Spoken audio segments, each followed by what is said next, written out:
अवधूत चिंतन श्री गुरुदेव दत्त श्री स्वामी समर्थ। दुर्गा सप्तशती पाठ कसा करायचा आहे याचा व्हिडिओ मी तुमच्यासोबत शेअर केलेला आहे, पण मला खूप ताईंच्या कमेंट आलेल्या आहे की ताई दुर्गा सप्तशती पाठ केल्यानंतर कोणी 1 पाठ करणार आहे, कोणी 3, कोणी 5, कोणी 7। तर हे पाठ केल्यानंतर आपल्याला या पाठाचं दुर्गा सप्तशती पाठाचं उद्यापन कसं करायचं आहे, त्याची सांगता कशी करायची आहे याबद्दलचे बऱ्याचशा कमेंट्स मला आलेले आहे। त्यासाठीच मी आजचा व्हिडिओ आणलेला आहे। बघा, दुर्गा सप्तशती पाठाचं उद्यापन कसं करायचं आहे, केव्हा करायचं आहे याबद्दलची संपूर्ण माहिती मी तुम्हाला देणार आहे। आता नवरात्रीमध्ये घराघरामध्ये सगळ्या ताई दादा सगळे मिळून दुर्गा सप्तशतीचा पाठ जे आहे ते करणार आहेत। मागच्या वर्षी सुद्धा आपण सगळ्यांनी मिळून केला होता। दुर्गा सप्तशती पाठाचं 14 पाठ केल्यामुळे आपल्याला नवचंडी पूजा केल्याचं पुण्य जे आहे ते मिळत असतं। पण जसं मी तुम्हाला सांगितलं की सगळ्यांनाच 14 पाठ करणं शक्य नाही आहे, तर तुम्ही तुम्हाला जमेल तसं पण एक तरी पाठ आपल्याला दुर्गा सप्तशतीचा करायचाच आहे। याचं फळ काय मिळतं, काय सगळ्या माहिती मी तुम्हाला दुर्गा सप्तशती पाठाच्या व्हिडिओमध्ये दिलेला आहे। तो व्हिडिओ नक्की बघा। मी या व्हिडिओमध्ये फक्त तुम्हाला सांगता कशी करायची आहे त्याबद्दलची माहिती देणार आहे। बघा, आपण कुठलं पण पाठ किंवा पारायण काही केलं तर त्याचे नियमसुद्धा पाळायचे असतात आणि बऱ्याच जणांना दुर्गा सप्तशती पाठाचं उद्यापन कसं करायचं आहे याबद्दलची जर माहिती नसेल तर तुम्ही हा व्हिडिओ पूर्ण बघा, मध्ये मध्ये स्किप करू नका, कारण ज्या गोष्टी व्हिडिओमध्ये सांगितल्या आहेत त्याबद्दलचेच प्रश्न विचारले जातात। आता दुर्गा सप्तशती पाठ जर तुम्ही करणार असाल, तुम्ही 1 पाठ करणार असाल, 14 पाठ करणार असाल, तर 9 दिवसांमध्ये तुम्ही किती पण पाठ वाचले तरी पण तुम्हाला योग्य विधिवत हे पाठ वाचल्यानंतर त्याचं पुण्यफळ तुम्हाला तेव्हाच मिळेल जेव्हा तुम्ही त्याचं उद्यापन किंवा सांगता जी आहे ती योग्य रीतीने कराल। आणि दुर्गा सप्तशती पाठाची सांगता किंवा उद्यापन त्यासाठी आपल्याला खूप काही करायचं असं बिलकुल नाही आहे। अगदी सोपी गोष्ट आपल्याला करायची। बघा, दुर्गा सप्तशती पाठ वाचताना आपल्याला नियम पाळायचे आहेत, ठीक आहे। त्यानंतर हे पाठ संपल्यानंतर तुम्ही नवमीच्या दिवशी आपल्याला या पाठाचं, या ग्रंथाचं पूजा करायची आहे, ठीक आहे। आता हे बघा, जसं आपल्याला हे जे मी तुम्हाला ग्रंथ सांगितला होता दुर्गा सप्तशती ग्रंथ, या ग्रंथामध्ये सुद्धा सगळे नियम वगैरे दिलेले आहे।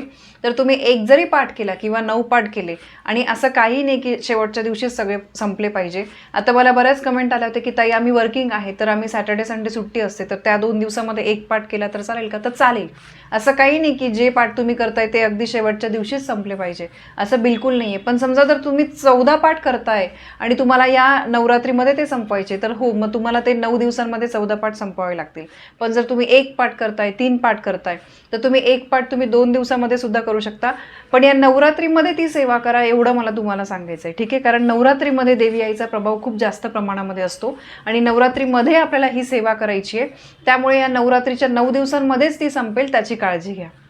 आता बघा, तुम्हाला हा पाठ संपल्यानंतर तुम्हाला काय करायचं आहे, शक्यतो आपण बघा दसऱ्याच्या दिवशी पुरणाचे दिवे करत असतो। याबद्दलचा व्हिडिओ मी मागच्या वर्षी शेअर केला होता, पण आत्ता मी परत सांगते की दसऱ्याच्या दिवशी आपण पुरणाचे दिवे करत असतो। तर तुम्ही दसऱ्याच्या दिवशी किंवा नवमीला तुम्हाला 21 पुरणाचे दिवे करायचे आहे। एका ताटामध्ये तुम्हाला पुरण घेऊन त्याचे 21 दिवे करायचे आहे। त्यामध्ये तुपाच्या फुलवाती घ्यायच्या आहे, प्रत्येक दिव्यामध्ये 1-1 अशा 21 तुपाच्या फुलवाती घ्यायच्या आहे, 21 पुरणाचे दिवे करायचे आहे। ते नंतर आपल्याला दुर्गा सप्तशती पाठाच्या समोर ठेवायचे आहे आणि सगळ्यात अगोदर आपल्याला आपल्या कुलदेवीची, कुलस्वामिनीची आपल्याला पूजा करायची आहे। कुलस्वामिनीला आपल्याला मनोभावे नमस्कार करायचा आहे। हे सगळे दिवे आपल्याला प्रज्वलित करायचे आहे आणि त्यानंतर आपल्या कुलस्वामिनीला, आपल्या देवी आईला माझ्या घरामध्ये सुख समृद्धी मिळू दे, तसंच माझ्या पतीला, माझ्या मुलांना सुखी समाधानी आरोग्यदायी असं जीवन लाभू दे, अशी आपल्याला कामना व्यक्त करायची आहे। आणि जी काही इच्छा तुम्ही व्यक्त केली होती पाठ करण्याआधी, तुम्ही ज्या इच्छेसाठी हा पाठ केला होता, जे कशासाठी तुम्ही ही पाठ केला होता, ती इच्छा आपल्याला एकदम मनापासून बोलून दाखवायची आहे। तर अशा प्रकारे आपल्याला 9व्या दिवशी, नवमीच्या दिवशी किंवा दसऱ्याच्या दिवशी तुम्हाला पुरणाचे दिवे करून अशा प्रकारे आपल्याला पूजा करायची आहे। आणि लक्षात घ्या, दुर्गा सप्तशती जर पाठ तुम्ही करताय तर तुम्ही होम केलाच पाहिजे। नवरात्रीमध्ये होम हा झालाच पाहिजे। आपल्या घरामध्ये तुम्ही होम करा। होम म्हणजे अगदी मोठा आपण जे बघतो लग्नांमध्ये किंवा मंदिरांमध्ये होम असतात, तसं बिलकुल नाही आहे। होम कसा करायचा आहे याचा सुद्धा व्हिडिओ नक्की मी तुमच्यासोबत शेअर करेल। शक्यतो नवरात्रीमध्ये अष्टमीच्या दिवशी होम जो आहे तो केला जातो। तर तुम्हाला अष्टमीच्या दिवशी तुम्हाला होम करायचा आहे. होमसाठी आपल्याला हे बघा समिधा लागतात आणि दुसरी गोष्ट म्हणजे आपल्याला हवन सामग्री जी आहे ती लागते. तर ती पण तुम्ही तुमच्या जवळपास कुठे मिळत असेल तर आत्ताच आणून ठेवा. नसेल मिळत मी तुम्हाला स्क्रीनवर नंबर देते, त्या ताईंकडून तुम्ही मागवू शकता. ठीक आहे. तर आता तुम्हाला बघा होम करायचा आहे, त्यानंतर पूर्णाचे दिवे करायचे आहे. या 2 गोष्टी झाल्या. आणि शक्य झाल्यावर तुम्हाला या नवरात्रीमध्ये तुमचा पाठ झाल्यानंतर एका सवाष्ण स्त्रीला तुम्हाला जेवायला बोलवायचं आहे. ठीक आहे. तिची तुम्हाला ओटी भरायची आहे. तुमच्या यथाशक्तीने ओटी भरा. खण, त्यानंतर नारळ, गहू, आपण जे शृंगाराचे दागिने देतो तसं तुम्ही देऊन 11 रुपये 21 रुपये अशी दक्षिणा देऊन तुम्हाला सवाष्ण महिलेची ओटी भरायची आहे. सवाष्ण स्त्रीला बोलवणं तुम्हाला शक्य झालं नाही तर तुम्ही मंदिरात जाऊन आपल्या देवी आईची सुद्धा ओटी भरू शकतात. किंवा आपल्या घरी सुद्धा आपल्या कुलस्वामिनीचा टाक, फोटो, मूर्ती ही आपल्या देवाऱ्यामध्ये असतेच. तर तुम्ही तुमच्या देवाऱ्यामध्ये सुद्धा तुमच्या देवीची ओटी भरू शकता. ओटी कशी भरायची आहे याचा सुद्धा व्हिडिओ तुमच्यासाठी मी नक्की आणेल. तर लक्षात आलं तुम्हाला गोष्टी. पूर्णाचे दिवे करायचे आहे 21, त्याच्याने आपल्याला आरती करायची आहे. आपल्या ग्रंथाला हा जो दुर्गा सप्तशतीचा ग्रंथ आहे त्याला तुम्हाला ओवाळायचा आहे. त्यानंतर होम करायचा आहे. सवाष्ण महिलेची किंवा तुमच्या देवीची जी कुलस्वामिनी आहे तिची आपल्याला ओटी भरायची आहे. अशा योग्य पद्धतीने विधिवत आपल्याला हे उद्यापन करायचं आहे. उद्यापन बघा, तुम्ही उद्यापन म्हणता येणार नाही, अगदी छोटीशी गोष्ट आहे. सांगता आपण जे म्हणतो शेवटच्या दिवशी काय करायचं असतं, पाठ संपल्यानंतर त्याचं अमुक एक छोट्या मोठ्या पद्धतीने पूजा ही झालीच पाहिजे, तेव्हाच तो पाठ जो आहे तो पूर्ण होत असतो आणि या पाठाचं पुण्यफळ जे आहे ते आपल्याला मिळत असतं.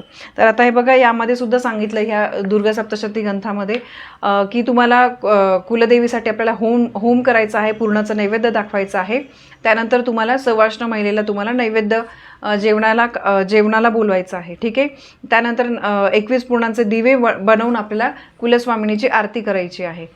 तर अशा अगदी सोप्या पद्धतीने तुम्हाला, आणि हे तुम्ही नवमीच्या दिवशी करू शकतात, तुम्ही दसऱ्याच्या दिवशी सुद्धा करू शकतात. आणि अष्टमीला आपल्याला घरामध्ये होम करायचाच आहे. सगळ्या महिलांना मी विनंती करते, हवन सामग्री, होमासाठीच्या गोष्टी लागणार आहे, समिधा आणि हवन सामग्री ही तुम्ही आणून ठेवा. हवन सामग्रीमध्ये बऱ्याच काही गोष्टी असतात, तर त्याचा मी व्हिडिओ लवकरच तुमच्यासाठी आणेल.